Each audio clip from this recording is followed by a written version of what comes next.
Je m'appelle Nicolas, j'ai 40 ans. Je m'appelle Adeline, 42 ans et je viens des Hauts-de-France. Je m'appelle Dorian, j'ai 40 ans et je viens de Provence-Alpes-Côte d'Azur. Je m'appelle Dominique, j'ai 68 ans. Je m'appelle Richard, j'ai 53 ans et j'habite en Île-de-France.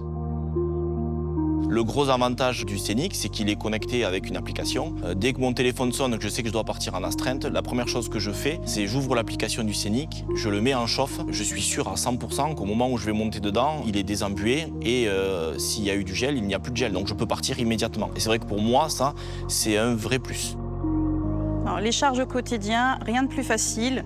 Moi, je suis quelqu'un quand même d'assez peureuse, donc je ne vais pas en dessous des 20% d'autonomie. Et je charge la voiture, on va dire, 3 fois dans la semaine. Comme pour aller à la pompe, on n'attend pas qu'il y ait le voyant qui s'allume. On recharge tout simplement à la maison. En termes d'entretien, il y en a très peu. Il n'y a pas de carter d'huile, il n'y a pas de boîte de vitesse, il n'y a pas beaucoup de pièces qui s'usent, donc pas de vidange, pas de filtre à air, pas de filtre à huile, pas toutes ces choses qu'il faut changer tous les 10-15 000 km et qui maintenant coûtent beaucoup plus cher.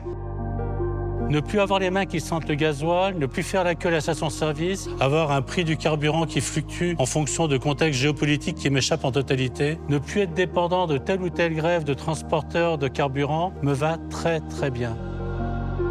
Il faut vraiment essayer. C'est la meilleure réponse que je peux donner à tous ceux avec qui j'en discute. Une fois qu'ils ont essayé les véhicules hybrides ou électriques, ils ont du mal à revenir en arrière.